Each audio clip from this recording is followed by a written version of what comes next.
نبی کریم صلی اللہ علیہ وآلہ وسلم کے پیارے حضور صلی اللہ علیہ وآلہ وسلم کے کچھ ارشادات ان کے بارے میں سنیے۔ حضور صلی اللہ علیہ وسلم کا ارشاد حضرت ابو بکر اور عمر کہول اہل جنت کے سردار ہیں۔ نبیوں اور رسولوں کے سوا کہول اہل جنت کے سردار۔ لفظ کہول آپ کی سمجھ میں نہیں آیا ہوگا، اس سے مراد مڈل ایج، اوسط عمر بتاتا ہوں۔ ایک ہوتا ہے بچپن، پھر ہوتا ہے لڑکپن، پھر ہوتی ہے جوانی، پھر ہوتی ہے ادھیڑ عمر، اور پھر ہوتا ہے بڑھاپا۔ یہ جس کو آپ ادھیڑ عمر کہتے ہیں اس کو عربی میں کہول کہتے ہیں۔ جو جوانی کے بعد بڑھاپے کے درمیان کیا حصہ کہلاتا ہے اس کو ادھیڑ عمر اردو والے کہتے ہیں۔ فرمایا جو جنتی ہیں نبیوں رسولوں کے سوا دنیا سے ادھیڑ عمر میں جانے والے ابو بکر و عمر ان کے سردار ہیں۔ دیلمی میں ابن عساکر میں روایت موجود، فرمایا ابو بکر و عمر کی محبت ایمان سے ہے اور ان سے بغض رکھنا کفر ہے۔ ان سے بغض رکھنا کفر۔ دیلمی اور ابن النجار نے اس روایت کو نقل کیا کہ حضرت ابو بکر و عمر وہ ہستیاں ہیں جو امت مصطفیٰ میں سے پہلے جنت میں داخل ہوں گے۔ حضور صلی اللہ علیہ وسلم کا ارشاد ابو نعیم نے اس کو نقل کیا کہ دنیا میں مسلمانوں میں ابو بکر و عمر ایسے ہیں جیسے نبیوں میں حضرت ابراہیم اور نوح علیہ السلام ہیں۔ اور ابن عساکر کی روایت فرشتوں میں جس طرح جبرائیل و میکائیل بڑی شان والے ہیں اسی طرح ابو بکر و عمر مسلمانوں میں بڑی شان والے ہیں۔ ام المومنین حضرت عائشہ صدیقہ رضی اللہ تعالی عنہا نے خواب دیکھا کہ ان کے کمرے میں 3 قبریں ہیں۔ جس کمرے میں حجرے میں وہ رہتی تھی، حضور نے فرمایا تیرا خواب سچا ہے، تیرے کمرے میں اہل جنت کے افضل لوگ دفن ہوں گے۔ چنانچہ نبی پاک اسی کمرے میں آرام فرما ہے اور ان کے ساتھ صدیق و فاروق رضی اللہ عنہما۔ دیلمی میں حدیث فرمایا ابو بکر و عمر زمین و آسمان والوں سے بہتر ہیں۔ دیلمی میں حدیث پاک موجود، حضور صلی اللہ علیہ وسلم فرماتے ہیں میں اور ابو بکر و عمر ایک ہی مٹی سے بنائے گئے ہیں۔ اب یہاں ذرا آپ کی توجہ چاہوں گا، ایک ہی مٹی سے اللہ نے ان کا خمیر اٹھایا، یہ کیا بات ہے؟ یہ نبی کے صدقے ان کو ملنے والی شان۔ نبی پاک کی مٹی گئی ہے جنت سے، اندازہ کریں ان یاروں کو بھی نبی کے صدقے کتنی شان ملی ہے، اندازہ کیا جائے۔ حضور صلی اللہ علیہ وسلم فرماتے ہیں آسمان میں میرے 2 وزیر ہیں، زمین میں میرے 2 وزیر ہیں۔ آسمان میں میرے 2 وزیر جبرائیل و میکائیل ہیں، زمین میں میرے 2 وزیر ابو بکر و عمر ہیں رضی اللہ عنہما۔ اور وزیر ہوتے ہیں بادشاہ کے۔ وزیر کس کے ہوتے ہیں؟ بادشاہ کے پتہ چلا نبی کی بادشاہت آسمانوں میں بھی ہے زمین میں بھی ہے۔ حضور اکرم صلی اللہ علیہ وآلہ وسلم کا فرمان، دین میں اہم شخصیات، فرمایا جس طرح انسان کے جسم میں چہرہ ہے، اس چہرے میں آنکھ اور کان اہم ہیں، اسی طرح امت میں ابو بکر اور عمر اہم ہیں۔ فرمایا قیامت کے دن سب کا حساب ہوگا، ابو بکر کا حساب نہیں ہوگا۔ حضور صلی اللہ علیہ وسلم کا ارشاد ابن النجار نے اس کو نقل کیا کہ باقی ساری مخلوق پر عام تجلی ہے، ابو بکر پر خاص تجلی ہے۔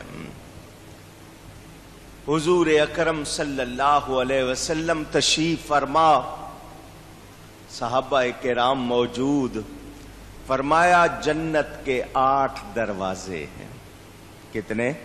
8۔ فرمایا قیامت کے دن دروازوں سے ان کے بواب، جو فرشتے ڈور پر مقرر ہیں، آپ بواب کو ڈور کیپر انگلش میں کہتے ہیں، دربان، آوازیں لگائیں گے، نماز پڑھنے والے اس دروازے سے، روزہ رکھنے والے اس دروازے سے، توبہ کرنے والے اس دروازے، مختلف دروازوں سے آواز پڑے گی۔ حضرت ابو بکر کا ناز دیکھیں، عرض کرتے ہیں حضور مجھے کس دروازے سے آواز پڑے گی؟ یہ نہیں کہ حضور میں جنت میں جاؤں گا یا نہیں جاؤں گا، میری بھی بخشش ہوگی یا نہیں ہوگی، کسی دروازے سے کیا مجھے بھی آواز پڑے گی؟ نہیں حضور، مجھے کس دروازے سے؟ کیا مطلب؟ ایمان یقین دلاتا ہے آپ کا غلام ہوں تو ضرور جنت میں جاؤں گا۔ حضور مجھے کس دروازے سے آواز پڑے گی؟ فرمایا ابو بکر، ہر دروازے والا چاہے گا کہ تو اس کے دروازے سے گزرے۔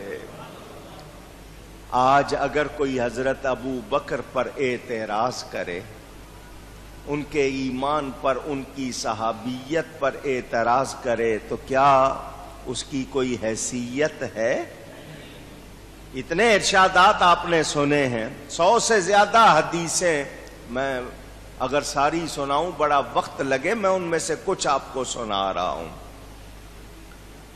آئیے نبی پاک صلی اللہ علیہ وسلم کی محبت کا یہ مشہور واقعہ ہر سال آپ سنتے ہیں، پھر سنیں۔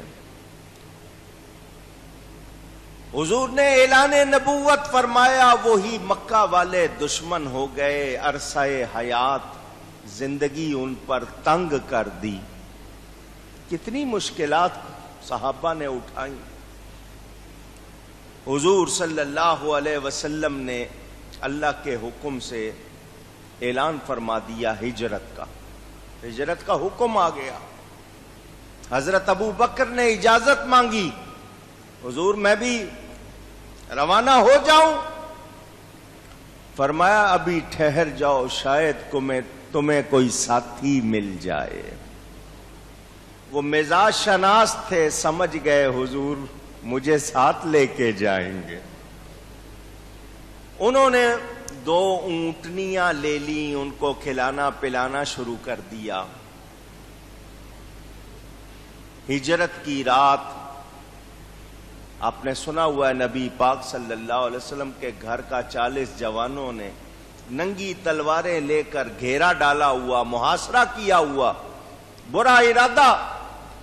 حضور صلی اللہ علیہ وسلم اپنے بستر پر حضرت علی کو لٹا کر ان جوانوں پہ خاک ڈالتے ہوئے حضرت ابو بکر کے دروازے پر پہنچے۔ رات کے وقت ابھی دروازے کے قریب آئے، دروازہ کھل گیا، جیسے کوئی انتظار میں بیٹھا ہو۔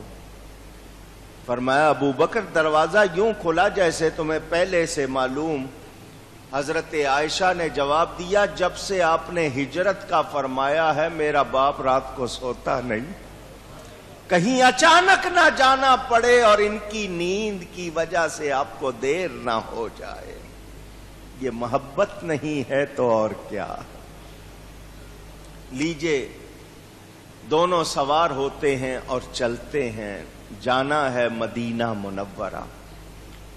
ادھر ابو جہل نے پورے لوگوں کو مقرر کیا ہوا ہے، کسی طرح بھی نبی نکلنے نہ پائیں، ان کے ارادے بڑے سخت ہیں، بڑے برے ہیں۔ راستے میں لوگوں کو مقرر کیا ہوا ہے، رات تھی، یہ دونوں اونٹنیوں پر سوار، آواز ہوئی وہاں آگے جو بٹھایا ہوا، رات اس زمانے میں یہ کھمبے اور روشنی کا انتظام نہیں تھا، اس نے آواز سن کر کہا من انتا، اے آنے والو تم کون؟ حضرت ابو بکر نے کہا میں ہوں ابو بکر بن ابی قحافہ۔ اس نے کہا مرحبا، من معک، تمہارے ساتھ کون ہے؟ اب بتاتے ہیں تو اس کو پتا چل جاتا ہے، اور نہیں بتاتے چھپاتے ہیں، جھوٹ ہوتا ہے۔ اور صدیق کہتے اس کو ہیں جو جھوٹ بولتا ہی نہیں۔ حضرت ابو بکر پر کتنی مشکل، کیا کریں؟ مگر اللہ نے ان کی مدد کی۔ بڑا پیارا جملہ منہ سے نکلا، میرے ساتھ کون ہے؟ الذی ہوا رجل یہدینی، میرے ساتھ وہ مرد کامل ہے جو مجھے ہدایت دیتا ہے۔ اس نے یہ سمجھا کہ کہیں جانا ہے، ان کو رستہ معلوم نہیں ہے، کوئی رستہ بتانے والا ساتھ ہے۔ اس نے کہا ٹھیک ہے جاؤ۔ صبح ابو جہل نے لوگوں کو بلایا، کیوں بھائی کوئی کدھر سے گیا تو نہیں؟ سب نے کہا جی ہم ساری رات پہرا دیتے رہے ہیں۔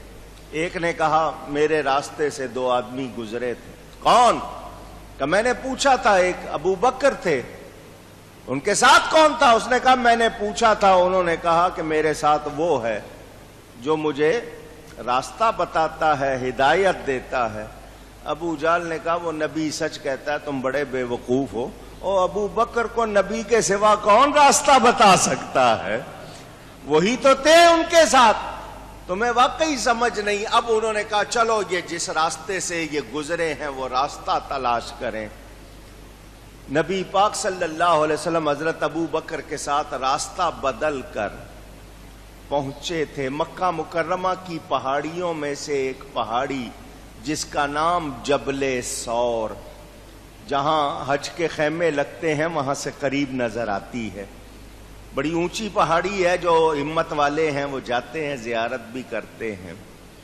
اس پہاڑی پر ایک غار، یہ غار قدرتی طور پر پتھر کا بنا ہوا کمرہ، اس میں راستہ ہوتا ہے جانے کا اور باقی پتھر اندر سے خالی ہوتا ہے، تو اس کو غار کہتے ہیں۔ حضور صلی اللہ علیہ وسلم نے جاتے ہوئے اس میں قیام کیا تھا، واقعہ آپ نے سنا ہوا ہے۔ پہاڑ چڑھنا ہر ایک کا کام، آپ شہری لوگ ہیں، آپ کے لیے تو بہت مشکل ہے۔ وہ جو پہاڑوں کے رہنے والے ہیں وہ چونکہ عادی ہوتے ہیں، مگر ہر ایک کے لیے آسانی نہیں، اور رات کے وقت چڑھنا اور مشکل۔ پہاڑی چڑھنی تھی، پہاڑ تک تو اونٹنیوں پر آئے۔ آگے عرض کی حضرت ابو بکر نے حضور پہاڑی ہے اور بہت اونچی ہے، 3 میل اونچی پہاڑی، اتنا لمبا راستہ ہے۔ حضور رات کا وقت ہے، آپ میری پشت پر، کندھوں پر سوار ہو جائیے، میں آپ کو اپنی پشت پر سوار کر کے چڑھوں گا۔ حضور نے اس کو قبول فرمایا اور سوار ہو گئے۔ حضرت ابو بکر نے نبی پاک صلی اللہ علیہ وسلم کو اپنی پشت پر سوار کیا اور پہاڑی چڑھے۔ کچھ لوگ اپنی سوچ اور اپنی ذہنیت کے مطابق کہتے ہیں دیکھو تم نبی کو رحمت للعالمین کہتے ہو، وہ تو سب پر مہربانی کرنے آئے، اب رات کے وقت پہاڑ چڑھنا کتنا مشکل کام۔ ابو بکر پیشکش کر رہے ہیں تو نبی ان کے لیے آسانی کریں۔ دیکھیں نبی ان پر سوار ہوئے، ان کے لیے تو کتنا مشکل ہوگا کہ خود چڑھنا ہے اور ساتھ میں پھر وزن اٹھا کے چڑھنا ہے، کتنی ان کو اس وقت مشقت ہوئی ہوگی. میں نے کہا یہ تمہاری سوچ ہے. یہ حضرت ابو بکر بہت سیانے تھے، بہت سمجھدار تھے، ایمان والے تھے، ان کی محبت کا تقاضا بھی پورا ہوا، ان کی عقیدت کا تقاضا بھی پورا ہوا. انہوں نے اپنے لیے آسانی کی تھی، مشکل نہیں کی تھی. وہ جانتے تھے نبی تو نور ہیں، نبی تو نور ہیں اور نور کا وزن ہوتا نہیں. انہوں نے اپنے لیے آسانی کی تھی، میں اکیلا چڑھوں گا مشکل ہوگی، نبی کو سوار کر لوں، ان کی برکت سے میرے لیے چڑھنا آسان ہو جائے گا. اللہ یار